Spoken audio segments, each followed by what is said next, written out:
नमस्कार दोस्तों, कैसे हैं? आई होप कि आप सभी अच्छे होंगे।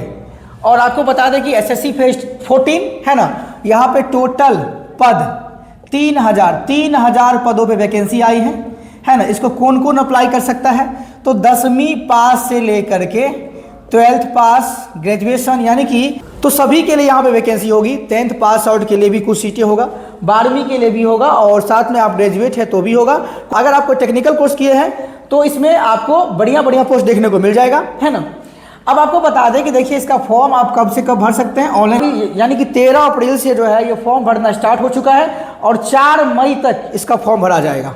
तो अगर आप भी चाहते हैं कि एसएससी में बढ़िया पोस्ट लिए, और आपको बता दें कि एसएससी फेज 14 जो है ना जी, है ना, इसमें बढ़िया पोस्ट होता है। एसएससी सीजीएल लेवल तक का पोस्ट इसमें है ना। और कई ऐसे विद्यार्थी को इसमें है ना क्या मिलता है, तो एज मिल जाता है। अगर वो कोई टेक्निकल कोर्स किया तो वहाँ पे ज़्यादा वैकेंसी होती है। अगर इसमें पूरा डिटेल्ड जानकारी चाहिए तो एसएससी के ऑफिशियल वेबसाइट पे जाके पूरा नोटिफिकेशन पढ़ लीजिएगा। ये मोटा मोटी जानकारी हम यहाँ से निकाल के आए हैं। और आपको बता दें कि इस बार जो है एसएससी फेज 14 के एग्जाम पैटर्न में भी बदलाव हुआ है, यानी कि वो बदलाव क्या हुआ है आगे हम बताने वाले हैं। तो पहले आप ये समझिए कि इसका अप्लाई कब से कब कर सकते हैं। 13 अप्रैल से 4 मई के बीच आप अप्लाई कर सकते हैं, है ना। Last date and time for making online payment यानी कि ऑनलाइन पेमेंट के लिए आपको 5 तारीख 5वां महीना, है ना, एक दिन एक्स्ट्रा मिलेगा। आप फॉर्म सबमिट 4 तारीख तक ही कर सकते हैं। अगर आपका ऑनलाइन पेमेंट बच जाता है तो एक दिन बाद भी कर देंगे तो काम चल जाएगा। अच्छा, अगर आपके फॉर्म में कोई त्रुटि हो गई है तो उसका करेक्शन आप 11 मई से लेके 13 मई के बीच कर सकते हैं। और अभी जो है वेबसाइट पे नोटिफिकेशन में मेंशन है कि जो टेंटेटिव डेट है एग्जाम होने का वो जून बता दिया, यानी कि जून में एग्जाम होने की संभावना ही बता दी है। ठीक, तो यहाँ तक तो आपको बिल्कुल समझ में आ गया होगा। इसमें आप देखिए, अगर आपको इस एग्जाम को क्रैक करना है तो आपको बता दें कि देखिए, जनरल इंटेलिजेंस का मतलब क्या होता है, रीजनिंग से 25 क्वेश्चन रहेगा और रहता है 25 क्वेश्चन 50 मार्क्स, है ना जी। यहाँ से लिए जनरल अवेयरनेस यानी कि जीके समझ लीजिए, यहाँ भी आपको 50 मार्क्स 25 क्वेश्चन रहेगा। ठीक, क्वांटिटेटिव एप्टीट्यूड यानी कि अर्थमेटिक्स का बेसिक, यहाँ पे लिखा भी है बेसिक अर्थमेटिक्स स्किल, ये भी 25 क्वेश्चन 50 मार्क। यहाँ देखिए जी, इंग्लिश से 25 क्वेश्चन 50 मार्क। बोलेंगे यहीं पे बदलाव हुआ है। अच्छा, बदलाव क्या हुआ है इस पर एसएससी फेज 14 में? क्या बदलाव हुआ देखिए, पहले क्या था कि यहाँ पे 100 क्वेश्चन, है ना, 100 क्वेश्चन के लिए एसएससी ने टाइम दे रहा था 60 मिनट। कितना जी? 60 मिनट, यानी कि 60 मिनट में आपको ये 100 क्वेश्चन करना है। 60 मिनट में आपको 100 क्वेश्चन करना है। लेकिन इस बार क्या किया पता है, इस बार बोल दिया कि बाबू देखो 60 मिनट तो है ही, लेकिन आपको जनरल इंटेलिजेंस 15 मिनट खुलेगा, समझ गए। 15 मिनट आपको जनरल अवेयरनेस खुलेगा, 15 मिनट आपको मैथ खुलेगा, 15 मिनट इंग्लिश खुलेगा। बोलेंगे सर ये तो गजबे हो गया। गजबे क्या हो गया? देखिए पहले क्या था कि आप सभी को पता है कि यहाँ पे अगर 25 क्वेश्चन जीके का लगाना है तो 25 क्वेश्चन जीके लगाने के लिए विद्यार्थी, है ना, मिनिमम 5 और मैक्सिमम 7, यानी कि 5 से 7 मिनट के अंदर निपटाते हैं बच्चे। यानी कि 25 को अगर आपको जीके याद है तो उसमें क्या टाइम लगेगा बताओ? सिर्फ टिक करना है तो 5 से 7 मिनट सफिशियंट हो गया। तो बोलेगा हाँ गुरुजी सही बोले। अगर आपके पास इंग्लिश आपका भी बेस्ट है तो 25 क्वेश्चन करने के लिए मान लीजिए 10 मिनट बहुत हो गया, है ना जी। हालांकि बहुत ऐसे बच्चे जो है इधर इसका इंग्लिश 10 मिनट से कम में ही कर देते हैं, समझ गए, तो बहुत हो गया। तो यहाँ यानी कि देखो, अब इसमें था क्या, मेरे पास 60 मिनट था तो यहाँ से हम कितना बचा लिए? 5 मिनट बचा लिए। और यहाँ से हम मान लीजिए कि सर 10 या 8 मिनट बचा लिए, तो इसका मिनट की 10 और 5 15 मिनट बचा के हम रख लिए। और ये 15 मिनट हम एक्स्ट्रा कहाँ लगाते थे? तो मैथ पे। यानी कि सभी को पता है कि अगर मैथ की हम बात करेंगे तो मैथ का क्वेश्चन जो है वो सॉल्व नहीं होने वाला है 25 क्वेश्चन 15 मिनट में। तो यहाँ से हम टाइम पहले बचा लेते थे, क्योंकि इसमें कोई टाइम का ऐसा था नहीं कि 15 मिनट सिर्फ मैथ खुलेगा।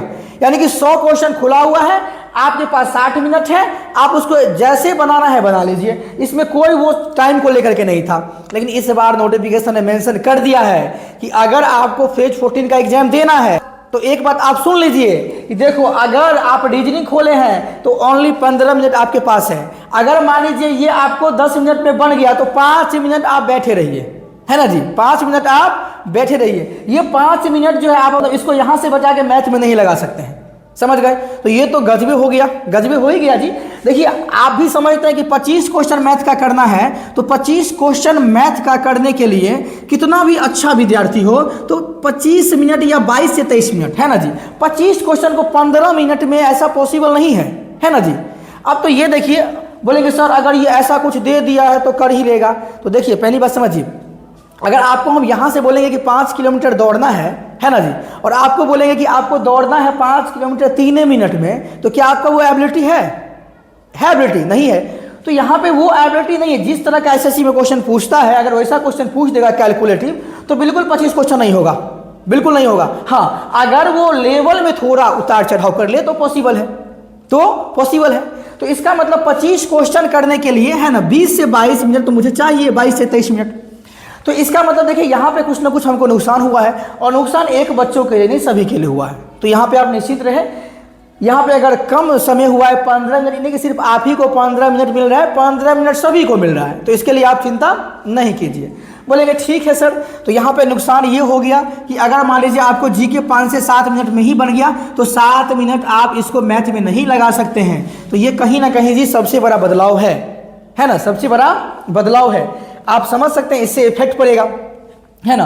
देखिए अब इसमें क्या करना है, अप्रोच कैसे करना है मैथ में। देखिए मैथ में देखिए पहले क्या था, अगर आप मैथ की बात करेंगे तो 25 क्वेश्चन में से आपको करना क्या होगा कि इसमें देखिए कोई भी एग्जाम अगर मैथ का पेपर होता है, आप समझ लीजिए, तो उसमें से क्या होता है, यानी कि अगर 25 क्वेश्चन मैथ का पूछेगा तो 15 से 18 क्वेश्चन ऐसा होता है जो इजी होता है। इजी का मतलब कि 15 से 18 ऐसे क्वेश्चन होते हैं, 15 से 18 ऐसे क्वेश्चन होते हैं जो आपको 30 से 40 सेकेंड या 40 से 50 सेकेंड के अंदर सॉल्व होने वाले होते हैं। बोले गुरुजी इसमें अब जो 2 से 3 ऐसे भी क्वेश्चन होते हैं जो कम से कम 1.5 से 2 मिनट भी ले सकता है ना जी। तो 18 3 21 मान लीजिए, और बोलेंगे 4 ऐसे क्वेश्चन भी होते हैं जो कम से कम 1 मिनट लेगा। तो अभी जो एसएससी में जो क्वेश्चन पूछता है ऐसे होता है ना जी। बढ़िया से प्रैक्टिस करके गए हैं तो मतलब ये होता है कि बहुत ऐसे क्वेश्चन होते हैं जो 1.5 से 2 मिनट भी ले लेता है। तो अब विद्यार्थी क्या करेगा, तो विद्यार्थी को वही करना होगा जो क्वेश्चन 1.5 से 2 मिनट लेगा ना जी, उसको पहले स्किप कर लीजिए।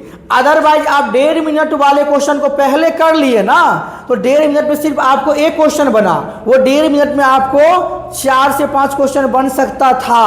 तो अभी ये गलती नहीं करना है, नहीं तो आप कंपटीशन से बाहर हो जाओगे। यानी कि सर हम क्या इसमें कि हमको इसमें यहाँ पे हमको सीखना क्या है, तो सीखना ये है कि अगर पहले हमको इजी क्वेश्चन अगर निपट रहा है तो उसको निपटाना सीखेंगे। तो इसको ऐसे ही अप्रोच करना पड़ेगा एग्जाम में। मैथ का 25 क्वेश्चन है तो 25 को पहले 15 क्वेश्चन इजी होगा तो पहले इजी वाले को निपटा देंगे, टाइम बचेगा तो टफ वाले करेंगे, नहीं तो नहीं करेंगे। तो गुरुजी हम पहले ही टफ करेंगे, तो पहले ही टफ में क्या होगा पता है, 5 गो तुम क्वेश्चन करोगे, 10 मिनट तुम्हारा खा गया, तो 5 क्वेश्चन लेके रह जाओगे, है ना जी। तो इसलिए बोलते हैं जितना देर में 2 मिनट में तुम एक क्वेश्चन सॉल्व करोगे, 2 मिनट में 5 क्वेश्चन सॉल्व होगा, तो पहले वो काम करना है। तो अगर ये पैटर्न में बदलाव हुआ है तो आपको इस अप्रोच से जाना पड़ेगा, समझ गए। बाकी इसका जो भी है ना और डिटेल से जानकारी चाहिए तो ऑफिशियल वेबसाइट पे या जाके इसका नोटिफिकेशन चेक कीजिए, लाइन बाय लाइन पढ़िए क्या है और आप इसमें कौन से पोस्ट के लिए एलिजिबल है।